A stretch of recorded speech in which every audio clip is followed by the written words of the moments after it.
Bonjour, présentation du mode Velocity par Oxva.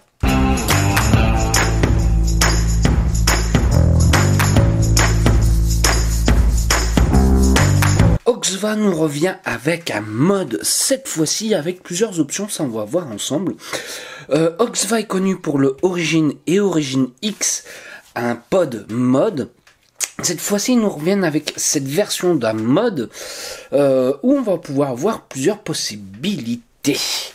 Alors, on va faire tout de suite le tour de la boîte. Là, nous sommes sur la version spéciale Noël, mais la version classique, hop, elle est juste ici. Allez, on ouvre un petit peu et on regarde ce qu'on a à l'intérieur. Comme on peut voir, nous avons le mode. Donc, on va ouvrir un petit peu et on va voir que derrière, nous avons une petite boîte juste ici et on regarde ce qu'il y a dedans. Vous aurez une notice, une carte de garantie, une carte de préconisation et un peu de publicité. Nous aurons aussi un câble USB-C comme on peut voir, donc ça c'est top. Nous aurons une première cartouche puisqu'on va pouvoir s'en servir un peu comme un pod, mais c'est essentiellement un mode et ça on verra ça ensemble. Nous aurons une deuxième cartouche avec un adaptateur pour pouvoir mettre la résistance. Ici, nous avons une première résistance à 0,15 ohms utilisable entre 60 et 80 watts. Nous aurons une deuxième résistance, cette fois-ci à 0,3 ohms, utilisable entre 30 et 42 watts. Et nous aurons ce petit outil tout simplement pour pouvoir démonter la résistance ou tout simplement pour pouvoir enlever l'adaptateur 510. Et bien évidemment, nous aurons le mode Velocity. Alors, c'est un mode en 21700, mais il faut savoir, hop, nous avons un petit adaptateur qui est fourni juste ici pour pouvoir l'utiliser en 18650. Nous allons faire un petit peu le tour, donc nous sommes sur un seul accu. Alors moi j'aime bien cette finition là, j'aime bien cette couleur là, mais comme je vous dis, il y a d'autres versions, comme le Origin et Origin X qu'ils ont pu nous faire. Juste ici, nous avons des airflows. Ça va pouvoir être utilisé avec la cartouche qui se situe juste ici. Mais là, ce qu'on va voir, c'est que j'ai installé le 510. Pour pouvoir le démonter, je vais utiliser le petit outil qui nous est fourni avec.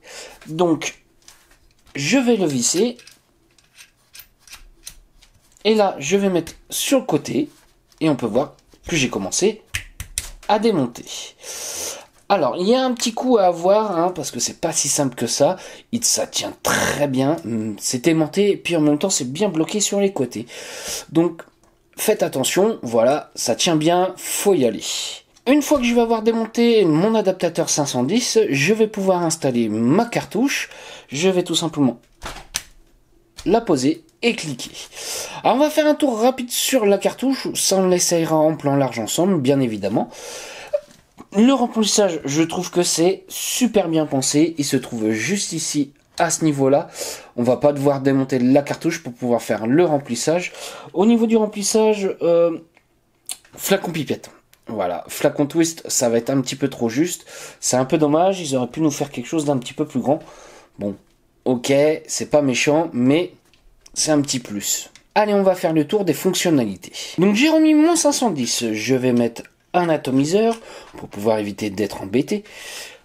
Oxva nous a sorti un atomiseur, je ne l'ai pas encore testé, peut-être probablement que oui, je ferai un retour sur leur atomiseur qu'ils vont nous proposer. Allez, j'installe un accu 18650, le positif vers le haut, comme vous pouvez voir la trappe, hop, à ce coulisse, quelque chose d'assez classique. Vis-à-vis de l'affichage, nous avons un affichage clair et lisible.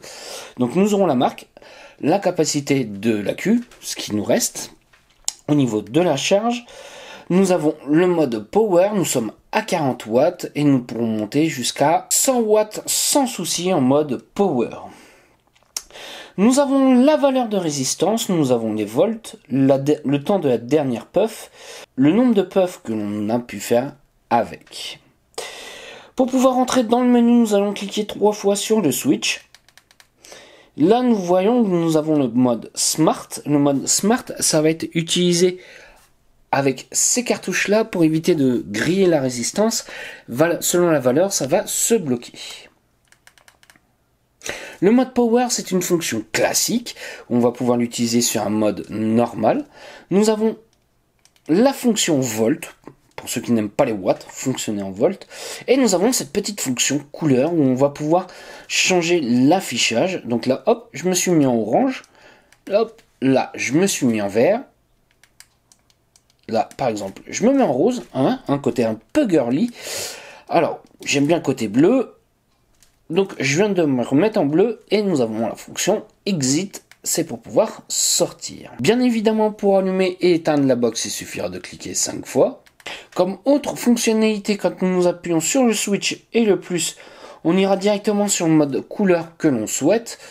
C'est bien, hein, quelque chose d'un petit peu plus rapide que de devoir aller dans tous les menus.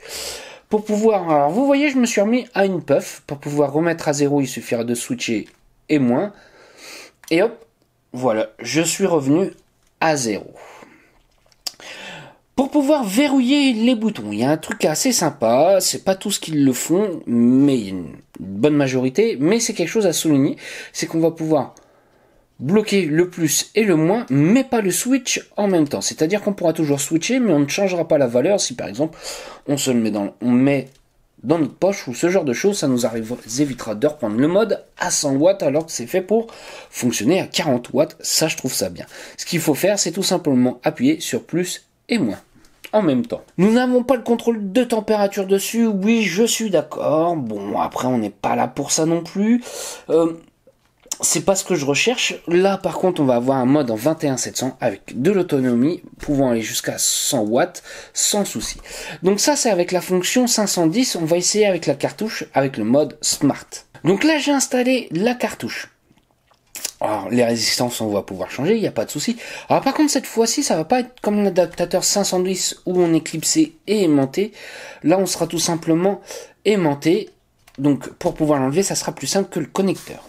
Donc comme on peut voir, j'ai monté et démonté, ça me met New Coil et ça se met automatiquement à 60 watts. C'est le minimum conseillé pour cette résistance-là puisqu'elle est considérée pour être entre 60 et 80 watts. Vis-à-vis du réglage de airflow, parce que vous allez me dire là, ici c'est ouvert, de l'autre côté c'est ouvert, et ben ça va se faire tout simplement au niveau de la cartouche.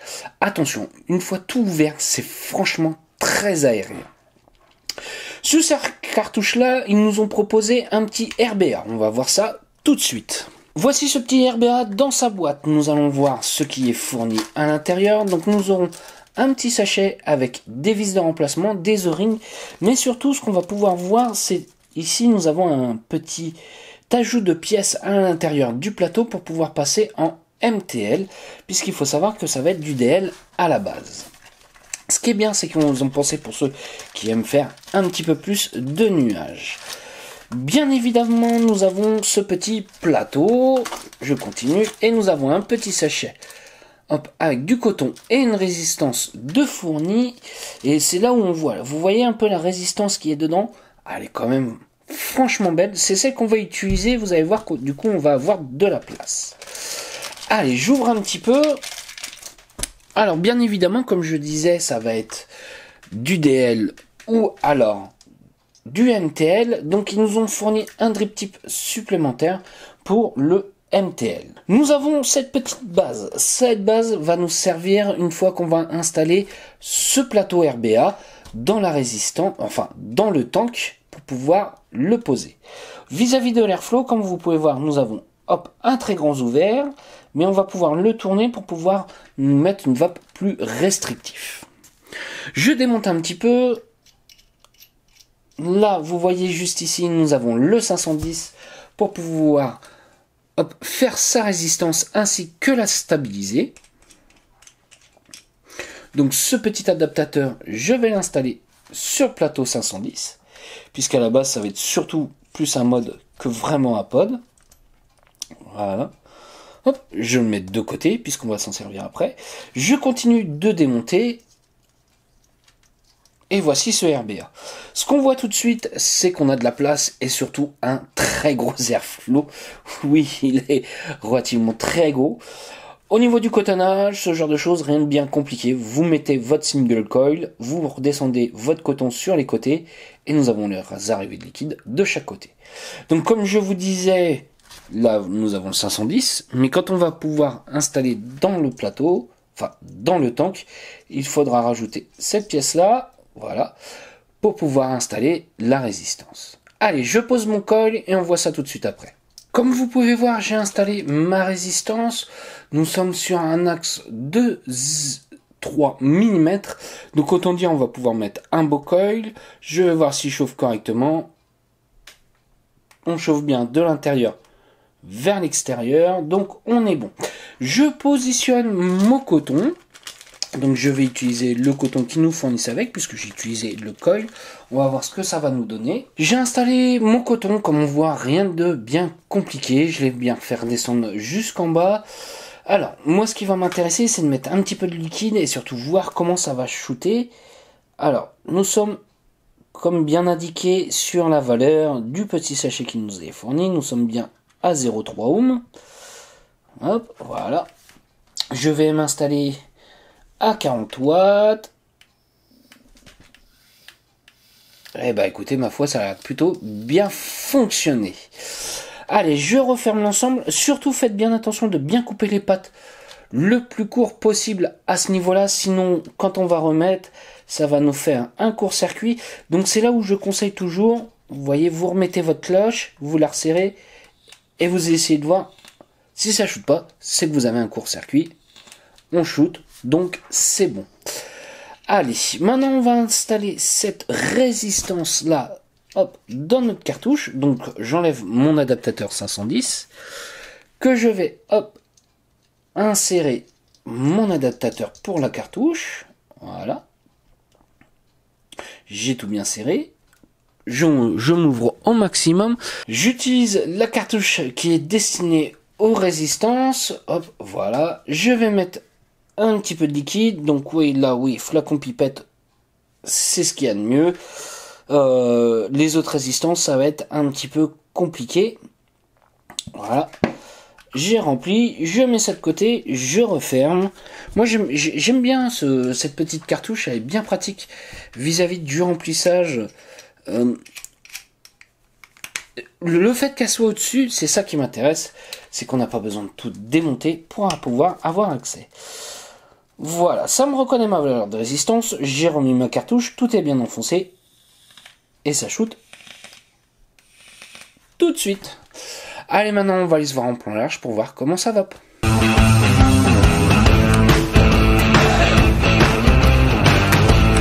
Voilà ce que nous donne ce mode Velocity dans la main. Oui, pour un 21-700, ça reste compact pour la main. Bon, ça sort un petit peu, ok, d'accord. Mais la prise en main est plutôt pas mal, elle est plutôt bonne, légèrement incurvée. Moi, je suis d'accord. On va essayer en deux fois. On va essayer avec un RTA, bien évidemment, avec un 510, puisque à la base c'est un mode, pour être après un pod. Je suis à 40 watts, je suis sur la fonction Power. Allez. Je n'ai pas de temps de latence, ce genre de choses, ça va plutôt bien. Bon après, le RTA je le connais très bien là-dessus, donc rien à dire. Ça sera pas un problème vis-à-vis du RTA, mais si c'était moins bien, on a bien une vape lisse, ce genre de choses, ce serait le mode qui serait en cause. Je pense que ce qui est intéressant, c'est maintenant d'essayer la cartouche. Donc je suis avec ma résistance que j'ai refait avec le RBA, oui bien évidemment. Je me mets en mode Smart.